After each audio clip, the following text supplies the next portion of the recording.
Rhetoric from new political leaders would seem to indicate the patient is finally spitting up the so-called cure. We talked to Nigel Farage today. Again, he's leader of the UK Independence Party, fresh off of a Europe Day speech in European Parliament, where he's also an MEP. I asked if he thinks this is an important turning point for a country like Greece and for the EU, or if he thinks Eurocrats in Brussels will just find another way, some way, working alongside their viceroys in deficit countries to keep Greece under their thumb. Here's what he said. A democratic rebellion has begun. We saw last year in Finland a small anti-Euro party getting 20% of the vote, and it's spreading southwards now. And what you saw in Greece on Sunday was truly extraordinary, because since 1945, Greek politics has been dominated by a conservative party and a socialist party. Those two parties that have run the country since the war were reduced to less than a third of the vote. And what we saw were voters opting for the extremes of right and left, and in some cases, very extremes of right and left. And I tell you something, I was reminded of the German election of 1932, when the communists and the National Socialists had 51% between them.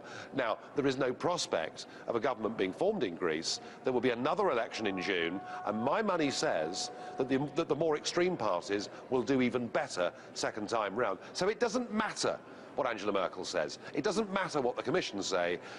People are rebelling. They do not want to be part of the Eurozone. They do not want grinding austerity whilst their GDPs are declining hugely. Okay, I want to get into a number of the things you just touched upon. First, I want to put this a little bit in economic terms, because we often talk about interest rates on this show, because we believe that they are one of the most basic signals in a market economy, yet they are constantly manipulated by policy at our various central banks in the US, in Europe, all over. The results are always a distortion of the free market price mechanism, and it seems that the same has been holding true with respect to democracy in Europe. The price mechanism of the electoral process, of the vote, has increasingly been dominated by technocrats, or placed in the hands of technocrats, who in the case of Greece are also not coincidentally central bankers. Could we say that the Greek elections, which you say are a rebellion, or are the equivalent of market forces overtaking the price fixing of democracy? Yeah, I would agree. I mean, don't forget that just 10 months ago, the elected Prime Minister of Greece, Mr. Papandreou, suggested there should be a referendum in Greece to decide whether they stayed in or left the euro. That's right. Now, to the bully boys in Brussels, that was like blasphemy. And amazing, isn't it, that an elected Prime Minister was removed by the European Commission and my old friend Herman Van Rompuy, and they put a puppet government in place. I mean, is it any wonder that the peoples of Greece are rebelling? So then, you know, we're hearing already, Mr. Farage, reports that Eurozone officials are debating delaying or withholding the bailout money that's due to Greece on Thursday because of the political turmoil. Does this mean that these threats are becoming more and more insignificant? My guess is that the short-term bailout money will be provided by the institutions in Brussels. Listen, you've got to understand one thing. I met Angela Merkel last November, and I said to her Chancellor, wouldn't it be better for the people of Greece to leave the euro, get the drachma back, and wouldn't it be kinder for your taxpayers, who've already spent 20 years paying for the reintegration of Eastern Germany into Western Germany? You know, let's call it quits. Let's say the whole thing's been a terrible mistake, and let's divorce the two countries economically. And she said, but Mr. Farage, you must understand that if Greece leaves the euro, other countries will leave too, and that will be the end of our European project. And that's what it's about. This is about the maintenance of a political dream. Even though it's out of date, even though the economics are failing, that is what they're determined to do. So there's this real battle going on. My guess is, for the moment, they will get the bailout funds, but at some point in time, this Greek rebellion will go further. Well, that's my question, because when you're talking about the market suppression of democracy in the name of what you just said was the dream of the Euro project, is the result, when the free market takes over, what we're seeing in Greece, the radicalization and the balkanization of a country, which you pointed to, where mainstream parties, the support for them is reduced, and fringe parties see larger support, and you just have a total fracturing of support for political parties across the spectrum. Yes, I think that's right. You know, at some point in a not too distant future, we are going to get a government in Greece who are going to utterly reject austerity in a way that will make the break between the two happen. The differences will become irreconcilable. Greece is going to leave the euro. I can't tell you when that's going to be. My guess is it'll be in 2012. And I would think if we come back in 2 or 3 years and have this conversation, the eurozone will look completely different. It will in effect become a Northern Europe greater Deutschmark zone. Wow, and you say you do believe Greece will exit the Eurozone, but you don't have a timeline. Is there anything that you would pinpoint that you think would be a turning point, or are we seeing it now?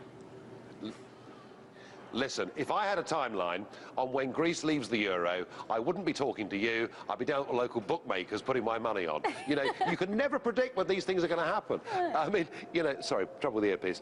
You know, I mean, you know, it was obvious that the Berlin Wall would fall, but who could tell on which day it would happen?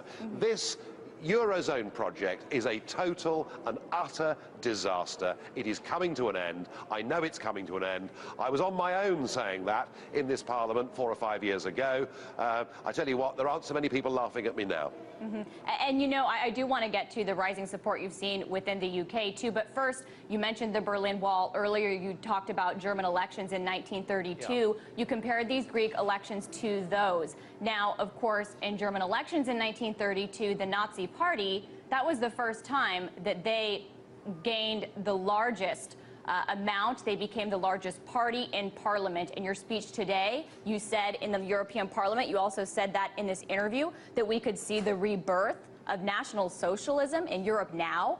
Is this because you're concerned about the vote that we've seen go to the neo-Nazi Golden Dawn Party in Greece, winning them seats for the first time ever in Greek Parliament? They got 21 out of the 300 seats. Yeah. I mean, look, there is an upside to voters rejecting the failed parties that have given them Europe, that have given them the Eurozone. There is a huge upside to it, but there's a downside too. And I mean, this Golden Dawn party that have got all of these votes in Greece are frankly, there's no avoiding it. This is a neo-Nazi party and a very dangerous party. And one of the ironies of the European project is that the project that was set up to make us all love each other is actually beginning to make us hate each other. And the Greeks now slag off the Germans, and they have cartoons of Angela Merkel wearing swastikas, and the German tabloid newspapers like Bild say the Greeks are all lazy, feckless and useless, and far from Europe coming together, Europe is being torn apart, and we are risking stirring up the very kind of nationalisms that the project was supposed to stop in the first place. I mean, look, communism was like this. Communism was supposed to make the world a fairer place, and you finished up with a brand new class system in Soviet Russia where the party members had even greater rights than the aristocracy that had gone before them. It is the law of unintended consequences. We'll have more with Nigel Farage after the break. Also still ahead, celebrities have put their names behind prepaid debit cards. Now the U.S.'s biggest bank by assets is getting into the business too. We'll give you our 3 cents on why. But first, your closing market numbers.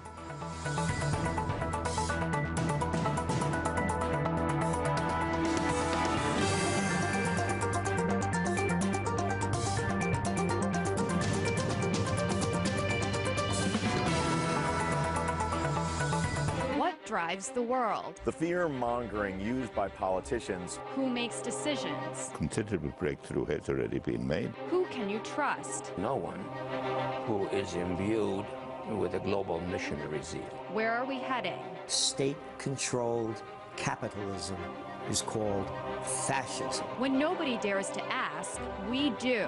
RT, question more. You know how sometimes you see a story and it seems so whole and complete, you think you understand it, and then you glimpse something else. You hear or see some other part of it and realize everything you thought you knew, you don't know? I'm Tom Hartman. Welcome to The Big Picture.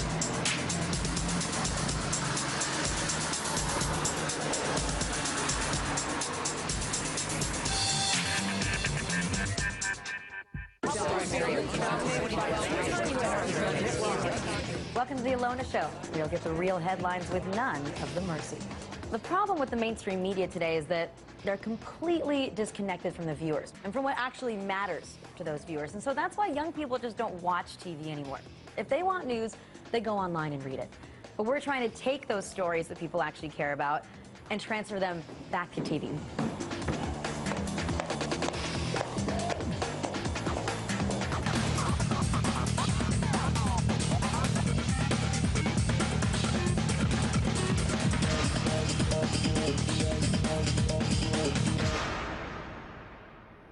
Welcome back. We're talking to Nigel Farage today, leader of the UK Independence Party, who saw a lot of what's happening in Europe coming. He believes the recent election results we've seen mark a democratic rebellion in countries like Greece. So we talked about what this means for other countries that are heavily indebted in Europe and have also seen their borrowing costs rise. Take a listen.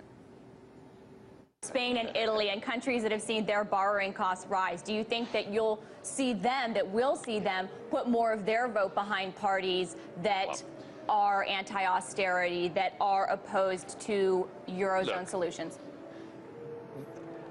The tragedy of the Eurozone was this. If you look at historic long-term charts and you look at Portuguese, Spanish and Greek interest rates and look at Deutschmark rates, and what you see through the 70s and 80s and 90s is a big gap. German rates relatively low and rates in the Mediterranean countries relatively high. As they approached joining the euro, they converged. And so what you had in these countries, and in Ireland too, effectively, you had interest rates that were 3 or 4% lower than they should have been for 7 years. It was like being at a party where your glass is being topped up all the time. Free money. It led to the most incredible speculative boom in property. It led in Greece to governments using this money to pay the public sector more, to allow people to retire earlier. It was a completely false, totally false economy that had been set up by totally artificial interest rates. And now, of course, what is happening is the spread, having narrowed, has widened out again as the markets say these governments are effectively bankrupt and we're not going to get our money back. So that's the tragedy of the euro. It should never have happened. Those of us that warned about this over 10 years ago were written off as being mad. We were told that economics had been reinvented. It has not. Yeah, and people that have been warning about this, as you said, you have been gaining more and more popularity. In the UK local elections, you saw a lot of success. Your party, the UK Independence Party, the Euroskeptic Party, which wants the UK to leave the EU, saw its best ever local election results, averaging about 14% of the vote, where you had candidates standing reportedly at the expense of conservatives. So to what extent do you think the increase in your party's support is based on its stance on Europe versus other aspects of, for example, your domestic platform? Well, I think the debate on Europe in the United Kingdom used to be about something called sovereignty. It used to be about who governs Britain. And necessarily, as a party in the early days, we talked about these things and we warned how bad the European Union would be for British democracy. Much as that was a very important argument, it didn't necessarily always appeal to the man in the street. But now what we talk about is not just who governs Britain, but how Britain should be governed. Because out there, across the United Kingdom, there are millions of people who now realise that the laws that are made in Europe directly impact their lives. We've got over 4 million small businesses who are drowning in employment regulations, in health and safety regulations, in environmental regulations. We've got an open-door immigration policy, a total open door to the whole of Eastern Europe. Anybody that wants to come to Britain from Poland can, and into the bargain, if they fill in the right forms, they qualify for housing benefit within 2 weeks. You know, people are getting very angry. We ourselves have got economic problems. We've got youth unemployment running at 21%. All the while, we have this open-door immigration policy. So UKIP is not seen anymore to be a party talking about some sort of, you know, highfalutin intellectual idea.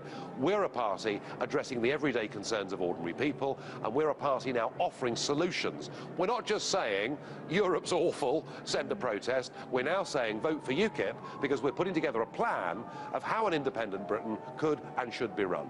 So then are these, for example, a Conservative MP was quoted in a British paper saying that the gains your party has seen aren't just about Europe, which sounds like what you're saying, suggesting that this was a protest vote against Conservatives. So are those all of the issues that they're protesting against? If his moment in time will always try and write off that surge in support as it being a protest vote. Well, there is quite a lot in Britain to protest about at the moment, so I wouldn't blame people for voting UKIP as a protest vote, but just look at our manifesto. You know, we're the people saying we don't want to pay £50 million a day to be a member of this club. We're the people saying we want Britain to be a self-governing democracy. We're the people saying we want to stop open-door immigration. We're the party saying we want to reopen the links that we used to have with the Commonwealth and the English-speaking world. We're the party saying we want children who come from poor backgrounds to get the best possible educational opportunities, and that used to be afforded by the grammar school system that we had. And above all, we're the party saying we are a party that believes in enterprise. We're a party that believes in hard work. We're a party that believes that you can't have schools and hospitals and the good things in life unless you've got people out there working, making profits and paying taxes. And so I think really to write off the rise in the UKIP vote, and we're up about 10% since the last general election on these recent local government scores, to write it off as simply being a protest vote, frankly, smacks of people in the establishment at the moment sticking their heads in the sand and just not recognising that there is a massive, massive political change that is taking place in the United Kingdom, and I would add, across the rest of Europe too. Fair enough. I hear your point. It sounds like it's also part of a broader European trend. Now, I also want to note that you are the party, Mr. Farage, opposed to non-wine, I suppose. At least you had a non-wine party today. This is the tasting of a fruit-derived non-alcoholic beverage from one of the UK's leading wine producers. Sounds a little odd. Tell us what this is about and why this is a political issue for your party. Let me give you the story. In my home county of Kent, we have a wine producer called Chapel Down, and they make very good sparkling wines and white wines, and they've won awards, and they're doing terribly well. They were contacted by an Argentinian company who said the 17th of April is World Malbec Day. What if we ship you across a container of Argentinian Malbec grapes, and you turn that into wine, and we do a joint venture, and we sell that product in England? And the Chapel Down winery said, yeah, that's absolutely fine, no problem at all. Until the mad bureaucrats from the Commission in Brussels intervened, and they ordered the company that they could not sell this product as wine. They had to sell it as a fruit-derived alcoholic drink made from produce imported from outside the European Union. I think it is just about the most balmy, absolutely insane piece of meddling from bureaucrats I've ever seen in my life. And today, the 9th of April, 9th of May, is Europe Day, when we're all supposed to celebrate how absolutely wonderful the European Union is. So I've just thrown a party to celebrate the total absurdity of this European project. You know, it's rather like the people that run this project, you know, they're in the temple, the walls are crashing down all around them, and all they can do is tell a firm in Kent that they cannot sell a product they've made as wine. It is total and utter nonsense. And really, there's a serious point here, because it gets to the heart of much of what is happening across the Western world. The real battle that is going on here is a battle of democracy versus bureaucracy. And what we want to do in UKIP is get back to living in a democracy. We may well vote for governments that are absolutely useless, but at least once every 4 or 5 years, we'll get the chance to turf the lot out and to replace them with somebody else. But to think that here we are, paying in dutifully our £50 million a day so that a bureaucrat can tell a Kentish wine producer that his product is not wine. It absolutely beautifully, for me, on Europe Day, sums up what a complete nonsense this whole thing is. You are entitled to elections and calling your wine wine. I obviously misspoke if you didn't catch it when I called it a non-alcoholic fruit beverage. I obviously meant an alcoholic one, as Nigel Farage much more eloquently explained why. That was Farage. He's leader of the UK Independence Party.